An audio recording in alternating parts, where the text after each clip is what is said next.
भीषण लड़ाई छिड़ी हुई है। इजराइल के हमलों से ईरानी शहर तबाह होते हुए दिखाई दे रहे हैं। ईरान ने भी इजराइल और दूसरे अमेरिकी बेसिस को लगातार निशाना बनाया है और अब अपना ब्रह्मास्त्र खुर्रम शहर 4 मिसाइल दागने का ईरान की तरफ से दावा किया गया। ये बहुत बड़ी खबर इस समय आपको देते हैं। तेल अवीव पर खुर्रम शहर 4 से ईरान का बड़ा हमला और IRGC ने साथ ही यह दावा किया है कि खुर्रम शहर 4 मिसाइलों जो है ईरान के 7 स्तरों की सुरक्षा को चीरकर भारी तबाही मचाई है। ईरान के हमलों से तेल अवीव में नर्क जैसे हालात पैदा हो गए। ईरान ने ऑपरेशन ट्रू प्रॉमिस 4 के तहत 19वीं लहर में तेल अवीव पर जो है खुर्रम शहर 4 मिसाइलों से निशाना बनाने का दावा किया है। ईरान के मुताबिक तेल अवीव का केंद्र बेन गुरियन हवाई अड्डा और इसी हवाई अड्डे पर स्थित इजरायली वायुसेना का 27वां स्क्वाड्रन इन मिसाइलों के निशाने पर था और इजराइल की तरफ से ईरानी हमले में इतने बड़े पैमाने पर विध्वंस की पुष्टि नहीं हुई है। तेल अवीव से हमले का वीडियो जारी हुआ है और इसमें एक इमारत से धुआं उठता हुआ जरूर दिखाई दे रहा है। दमकल कर्मी वहां आग बुझाने की कोशिश करते दिख रहे हैं, लेकिन खबरों के मुताबिक ईरान से दागी गई मिसाइलों से वहां इमारत को नुकसान पहुंचा है, लेकिन किसी के मरने या जख्मी होने की खबर नहीं है। तो इजराइल ने इन नुकसानों की पुष्टि नहीं की। ईरान की तरफ से दावा होता है, जब इस तरह से युद्ध होता है तो दोनों ही तरफ से दावे होते हैं। अब ईरान की तरफ से बड़ा दावा है कि हमने बहुत तबाही मचा दी। तेल अवीव में खुर्रम शहर 4 से अटैक किया गया है। ईरान का यह हमला था इजराइल पर और इजरायली शहरों पर, लेकिन इजराइल की तरफ से दावा है कि कोई नुकसान नहीं हुआ। एक इमारत में जरूर आग लगी है। बेन गुरियन एयरपोर्ट को भी निशाना बनाने का दावा है, लेकिन दूसरी तरफ इजराइल का कहना है कि आयरन डोम ने सब ध्वस्त कर दिया, सब नष्ट कर दिया और जितने भी मिसाइलें वहां से आई थी खुर्रम शहर 4 से कोई नुकसान नहीं पहुंचा। हालांकि कुछ तस्वीरें भी हम आपको इस समय दिखा रहे हैं। ये कुछ तस्वीरें हैं जहां इमारतों में लगा हुआ आग और धुआं आपको दिखाई दे रहा है और वहां पर कुछ गाड़ियों को भी बड़ा नुकसान पहुंचा है, तस्वीरों में दिखाई दे रहा है। IDF ने भी कुछ विजुअल्स वहां से कुछ तस्वीरें जारी की हैं जहां पर इमारत में जरूर नुकसान जरूर दिखाई दे रहा है, लेकिन किसी की जान गई नहीं है। युद्ध के समय में ऐसी तस्वीरें आती हैं और एक दूसरे पर हावी होने का मानसिक रूप से प्रयास होता है ताकि आवाम में एक असंतोष व्याप्त हो, डर का माहौल व्याप्त हो। इजराइल भी यही प्रयास कर रहा है और ईरान भी ये कोशिश लगातार करता हुआ दिखाई दे रहा है और हम आपको बिल्कुल ताजा इस समय इस युद्ध की तस्वीरें दिखा रहे हैं जो है जारी की गई हैं। इजराइल की तरफ से इन तस्वीरों को जारी करते हुए ईरान पर पलटवार किया गया है कि ईरान जो दावा कर रहा है सब बेबुनियाद, सब गलत है। तेल अवीव की ही तस्वीरें हैं और हमारे साथ हमारे संवाददाता, हमारे सहयोगी सुमित भी इस खबर पर जुड़ गए हैं। सुमित, ये खुर्रम शहर 4 से ईरान का दावा कि हमने अटैक किया और बड़ा नुकसान हुआ है। सबसे पहले खुर्रम शहर 4 है क्या, कैसे इसकी क्या इसकी क्षमता है और नुकसान की जो दावा है उसमें सच्चाई कितनी है?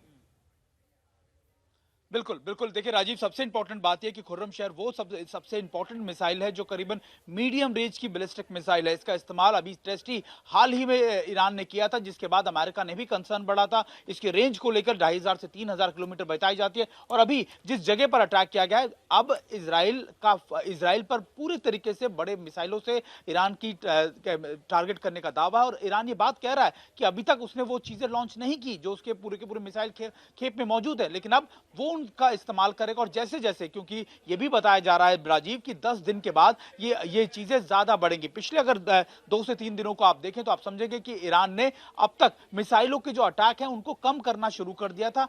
क्यों? उसकी वजह यही थी कि वो छोटे अटैक यानी कम अटैक करेगा लेकिन घातक अटैक करेगा। और अभी इस पूरे मिसाइल के बारे में हम बताने की कोशिश करते हैं कि आखिरकार ये मिसाइल है क्या। देखिए, मध्य दूरी की बैलिस्टिक मिसाइल है, जैसे हम बता रहे थे। इसकी मारक क्षमता 3000 किलोमीटर की है, 1800 किलो वॉर हेड ले जाने में सक्षम है। 3000 किलोमीटर का मतलब ये नहीं है कि इसकी लिमिट सिर्फ 3000 किलोमीटर की। अगर यहां से इसके वॉरहेड्स को कम कर दिया जाता है, एक्सप्लोजिव को कम कर दिया जाता है, तो इसकी रेंज एनहांस हो जाएगी। ये 4000 5000 किलोमीटर तक भी जा सकते हैं, यानी इसकी मारक क्षमता कभी भी ईरान बढ़ा सकता है। और यही मेजर कंसर्न अमेरिका में भी था कि देखिए, अगर ये 4-5 किलोमीटर तक पहुंच गई तो फिर कई ऐसे बेसिस और होंगे अमेरिका के जो इसकी जद में आ जाएंगे। और इसी को कैपिंग करने के लिए लगातार अमेरिका और इजराइल की तरफ से दावा किया जा रहा है। इससे पहले भी खुर्रम शहर के कई और वेरिएंट्स को उन्होंने टेस्ट किया था जिनका वॉरहेड ज्यादा था, जिनकी आप कह सकते हैं रेंज करीबन 2000 किलोमीटर थी, लेकिन 4 को टेस्ट करने के पीछे का मकसद यही था कि 3,000-3,500 की रेंज का भी बैलिस्टिक मिसाइल का इस्तेमाल किया जा सके। और देखिए, हम आपको तस्वीरें भी दिखा रहे हैं। अभी हाल ही में मैं आपको बताऊं कि इसका टेस्ट ईरान की तरफ से किया गया था और ईरान की तरफ से यह भी दावा किया गया था कि हम इसके और भी वेरिएंट्स का लगातार टेस्ट कर सकते हैं, हमारे पास वो क्षमता है। लेकिन जब अमेरिका की तरफ से दबाव आया तो फिर ईरान ने यह बात स्पष्ट रूप से कही कि सिर्फ और सिर्फ उस पूरे की रेंज जो है 3,000 किलोमीटर की होगी। यानी आप मानिए कि अभी भी ईरान की तरफ से जो दावे किए जा रहे हैं उसका मकसद, उसकी बातें क्लियर है कि ईरान के पास अब भी ऐसे बड़े जखीरे हैं बैलिस्टिक मिसाइलों के जो अमेरिका और इजराइल को नुकसान पहुंचा सकते हैं। अगली बिल्कुल सुमित, आप जो क्षमता बता रहे हैं, ईरान कमजोर मुल्क नहीं है, एक मजबूत देश है। और अब आपको बताते हैं कि कल शाम से लेकर आज सुबह तक ईरान में और इस युद्ध में हुआ क्या क्या है। युद्ध का, जंग का 7वां दिन है। सबसे पहले तेहरान के बारे में आपको जानकारी देते हैं। यहां पर अमेरिका और इजराइल की तरफ से ताबड़तोड़ हमले किए गए हैं तेहरान जो है ईरान की राजधानी, और यहां पर सुबह सुबह धमाकों से पूरा का पूरा शहर दहरा हुआ दिखाई दिया। लोगों में डर का माहौल देखने को मिला क्योंकि अमेरिका और इजराइल रुक नहीं रहे, वो ताबड़तोड़ हमले कर रहे हैं और 7वें दिन भी ये हमले जारी रहे। अगर हम बेरूत की बात करें, यहां पर हिजबुल्लाह के ठिकानों को इजराइल ने टारगेट किया क्योंकि हिजबुल्लाह की तरफ से धमकी भी दी गई थी। इजराइल को धमकी गई थी कि खाली करें जरा बॉर्डर, कुछ मील तक पीछे जाएं। और जो है हिजबुल्लाह का जो हवाई यूनिट है उस हमले में नष्ट हुआ है, ऐसा दावा है। ये जो है इजराइल की तरफ से दावा किया जा रहा है। लेकिन बहरीन से भी कुछ चिंताजनक खबर आई, वहां पर तेल रिफाइनरी को टारगेट किया गया और ईरान ने तेल रिफाइनरी को टारगेट किया। लेकिन ईरान ने कहा कि हम अभी तक तेल रिफाइनरी टारगेट नहीं किए, ये हमने अमेरिकी बेसिस को टारगेट किया है। तेल अवीव में भी हमला हुआ है ईरानी मिसाइल से। खुर्रम शहर में आप बताते थे, खुर्रम शहर जो बैलिस्टिक मिसाइल है उसे दागा गया है और ईरानी मिसाइलों को इंटरसेप्ट किया गया। ये कतर का भी दावा कि वहां पर भी अटैक हुआ था। कुवैत का भी दावा है कि ईरानी मिसाइलों को हमने आराम से इंटरसेप्ट किया है और उनको हमने खत्म किया। लेकिन सऊदी अरब अल-खर्ज इलाके में ईरान का क्रूज मिसाइल से हमला हुआ और इस बीच में सऊदी अरब ने भी दावा किया कि हमने भी उसे इंटरसेप्ट किया और उसे जो है ध्वस्त कर दिया हमारे एयर डिफेंस सिस्टम में। सऊदी अरब ने कहा कि कुवैत में ईरानी मिसाइल को हमने इंटरसेप्ट कर लिया था और उसे ध्वस्त कर लिया, उसे नष्ट किया। अजरबैजान, सबसे इंटरेस्टिंग खबर यहां से है, एयरपोर्ट और स्कूल पर यहां पर ईरान का हमला। लेकिन ईरान ने कहा कि हमने अजरबैजान पर हमला नहीं किया, लेकिन अजरबैजान का कहना है कि ईरान ने हम पर अटैक किया। तो ये मुस्लिम ममालिक है, वहां पर भी जो अटैक है वो किया गया। चार देशों पर जो है ये अटैक किया गया। तो जंग का 7वां दिन और युद्ध का दायरा बढ़ गया है। इजराइल और अमेरिका बढ़ चढ़कर इस बीच में हमले बोल रहे हैं, लेकिन ईरान से हमले कम नहीं हो रहे। सवाल उठ रहा है कि क्या ईरान की मारक क्षमता जो है कम हुई है, उस पर किसी तरह का कोई जो है इंपैक्ट पड़ा है? तो अमेरिकी राष्ट्रपति डोनाल्ड ट्रंप ने भी इस बीच में बयान दिया। डोनाल्ड ट्रंप ने कहा कि ईरान के पास में जो है जो भी क्षमता होगी वो अमेरिका के बराबर तो नहीं है। ईरान के पास में कोई भी एयर डिफेंस सिस्टम नहीं है।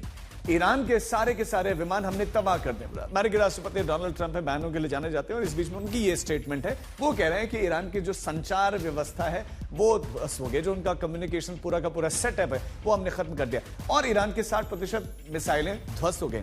ईरान ये दावा नहीं कर रहे, ये अमेरिकी राष्ट्रपति ट्रंप दावा कर रहे हैं। ईरान के 64% लॉन्चर भी नेस्तनाबूद हो गए ईरान के पास में, तो ईरान को यह नुकसान पहुंचा। लेकिन इस बीच में अमेरिकी केंद्रीय कमान की तरफ से टिप्पणी, बैलिस्टिक मिसाइल हमलों में 90% कमी आई है, ड्रोन हमलों में 83% की गिरफ्तारी आई है और कमजोर पड़ने लगा। उनका दावा है कि ईरान जो है कमजोर पड़ने लगा। क्यों? क्योंकि उनकी बैलिस्टिक मिसाइल हमलों की जो उसमें कमी है वो लगभग 90% है, 90% है और ड्रोन हमलों में भी कमी आई है। ये अमेरिकी केंद्रीय कमान की तरफ से टिप्पणी है, ये ईरान की तरफ से प्रतिक्रिया नहीं है। ईरान तो कह रहा है कि हम तो ताबड़तोड़ हमले करेंगे। वो बीच बीच में ऐसे वीडियोस जारी करता है जिसमें अपनी सैन्य क्षमता, अपने जखीरे को, अपने ड्रोन्स को दिखाता है।